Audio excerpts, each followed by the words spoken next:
Hi today diaries people, உங்கள் அனைவருக்கும் என்னுடைய முதற்கண் வணக்கத்தை தெரிவித்துக் கொள்கிறேன். ஓகே, நான் உங்கள் ஆர்ஜே கோகு. சென்னை டைரிஸ் பேஜில் புதுசாக ஒரு ப்ரோக்ராம் ஆரம்பிச்சிருக்காங்க. ப்ரோக்ராமோடைய பேர் வந்து பார்த்தீங்கன்னா லவ் டப். ஓகே, லவ் டப்னா என்னங்க?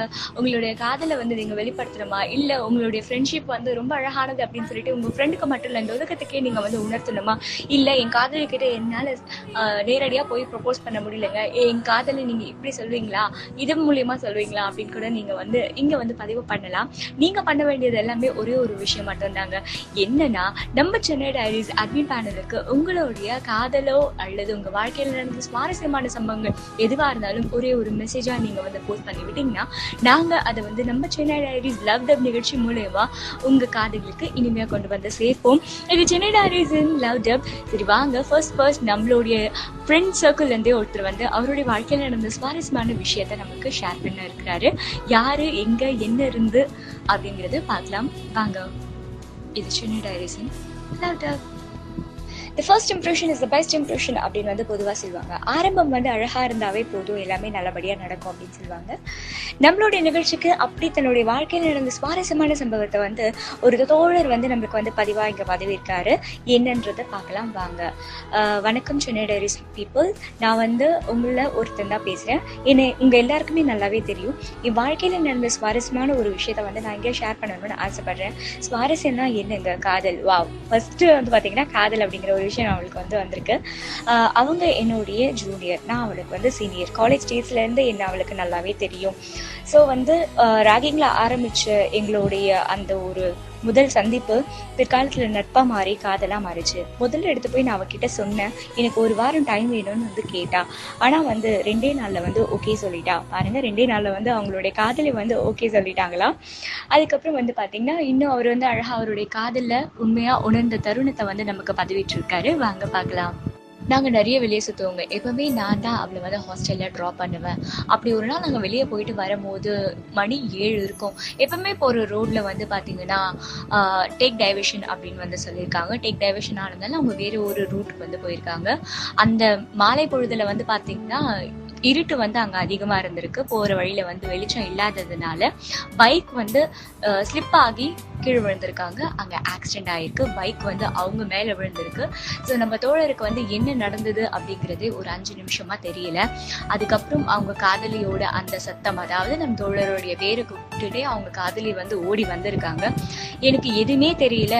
என் காதலி என்னுடைய பேரை சொல்லிட்டு ஓடி வர்றது மட்டும்தான் வந்து எனக்கு தெரிஞ்சது. அவள் அழுதுகிட்டே வந்து பக்கத்தில் வந்தா, உனக்கு என்ன ஆச்சு ஏதும் ஆகலையே, எனக்கு ஒரு செகண்ட் என்ன நடக்குதுன்னே புரியல. அதுக்கப்புறம் தான் நான் பார்த்தேன், தார் ரோடு அப்படிங்கிறதுனால 2 கால் முட்டியும் அவளுடைய துணி வந்து கிழிஞ்சு 2 கால் முட்டியும் ஸ்கிராச் ஆகி ரத்தம் வழிஞ்சிருந்தது. அவள் அதை கூட கண்டுக்காம என்னதான் எனக்கு என்ன ஆச்சு, அந்த பதட்டமான அந்த ஒரு சூழல், அந்த ஒரு நடுக்கம், அவள் குரல்ல தெரிஞ்ச அந்த ஒரு நடுக்கம், அது மட்டும்தான் எனக்கு வந்து தெரிஞ்சது. அந்த நிமிஷம் தான் நான் வந்து என்னுடைய காதலை வந்து அவகிட்ட முழுமையா உணர்ந்தேன். அதுக்கு முன்னாடி என்னதான் ஒரு பிசிக்கல் அட்ராக்ஷன் எங்க 2 பேருக்குள்ள இருந்தாலும் அவ என்னை நேசிச்ச அளவுக்கு நான் அவளை நேசிச்சுனாவே இல்லையான்றது எனக்கு வந்து தெரியல. எங்க பைக் விழுந்த சத்தத்தினால அங்கிருந்த அத்தனை பேரும் வந்து ஓடி வந்து எங்களை எழுப்பி விட்டாங்க. அதுக்கப்புறம் ஒரு ஆட்டோ பிடிச்சி நான் வந்து பார்த்தீங்கன்னா அவளை ஹாஸ்பிட்டலுக்கு கூட்டிட்டு போயிட்டு அவளுக்கு வந்து ட்ரெஸ்ஸிங் பண்ணி ஒரு இடத்துல வந்து எங்களை உட்கார சொன்னாங்க. பெயின் கில்லர் போட்டு கூட வந்து பார்த்தீங்கன்னா அழாதவ நான் அவள் கை பிடிச்சிட்டு, ஏண்டி உனக்கு தான் இவ்வளோ அடிபட்டிருக்கே, அதை கூட கண்டுக்காம எனக்குன்ற போது ஏண்டி நீ இப்படி முன்ன கூட கன்சிடர் பண்ணிக்காம ஏண்டி நீ எனக்காக வந்து இப்படி கஷ்டப்பட்ட அப்படின்னு வந்து நான் கேட்டேன். அப்போ என் காதலி வந்து சொன்னா, எனக்கு நான் முக்கியம் கிடையாது, இந்த உலகத்திலே எனக்கு ரொம்ப முக்கியமான பர்சன் நீ மட்டும்தான். உனக்கு எதுனா ஆச்சுன்னா தான் என்னால் தாங்கிக்க முடியாது அப்படின்னு வந்து அவங்க சொல்லியிருக்காங்க. இன்னும் ஒரு அழகான ஒரு உணர்ச்சிகரமான தருணம் இல்லை. ஒரு காதலனுக்கு வந்து இதை விட ஒரு அழகான ஒரு தருணம் வந்து ஒரு காதலியால சொல்ல முடியாது.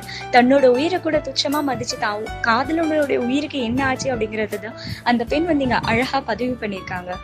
அப்போ வந்து அவங்க கையை பிடிச்சி அவர் சொல்லியிருக்காரு, இனிமேல்ட்டு எந்த ஒரு நிலையிலும் நான் வந்து உன்னை அழ விட மாட்டேன் அப்படின்னு சொல்லும் போதுதான் அந்த அடிபட்ட போது கூட அழுவாத அவங்களுடைய காதலி ட்ரெஸ்ஸிங் பண்ணிட்டு அங்க உட்கார்ந்துட்டு இருக்கும் போது அழுவாத அந்த காதலி அவருடைய அந்த வார்த்தையை கேட்டு கண்ணீர் துளிகளை வெளிப்படுத்தியிருக்காங்க. பாருங்க, காதல் எவ்வளவு ஒரு புனிதமான விஷயம் இல்லையா?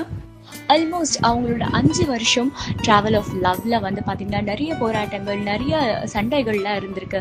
எவ்வளோ சண்டை போட்டாலும் அந்த ஆக்சிடெண்ட்டை வந்து அந்த காதலர் வந்து உணருவாராம். 2 நிமிஷம் கழிச்சு அவங்க காதலி வந்து கத்திக்கிட்டே ஓடி வந்தாங்க பார்த்தீங்களா, தன்னுடைய காதலருடைய பேரை சொல்லிட்டு அது அவருக்கு ஞாபகம் வந்ததும் போய் அவங்க கையை பிடிச்சி சரி வீடு காம்ப்ரமைஸ் பண்ணிக்கலாம் அப்படின்னு சொல்லிட்டு அவர் காம்ப்ரமைஸ் ஆவாராம். ஆஃப்டர் 5 years கழிச்சு இப்போ வந்து பார்த்தீங்கன்னா இன்னும் 5 மாசத்துல அவங்களுடைய காதல் வந்து கைகூட போகுதுதான் பெற்றவங்க சம்மதத்தோடு. ரொம்ப அழகான ஒரு உணர்ச்சிகரமான தருணம். இன்னும் 5 மாசத்துல அவங்களுக்கு வந்து கல்யாணம் ஆக போகுது. Happy married life.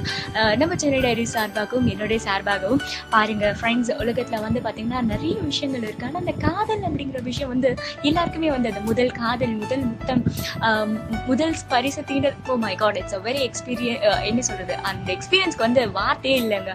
அதான் நம்ம வைரமுத்து சார் வந்து அழகா சொல்லியிருப்பாரு, சொர்க்கம் நரகம் இரண்டும் வேண்டுமா, ஒன்றில் அதை நிச்சயம் காதலித்து பாரு அப்படின்னு சொல்லிட்டு.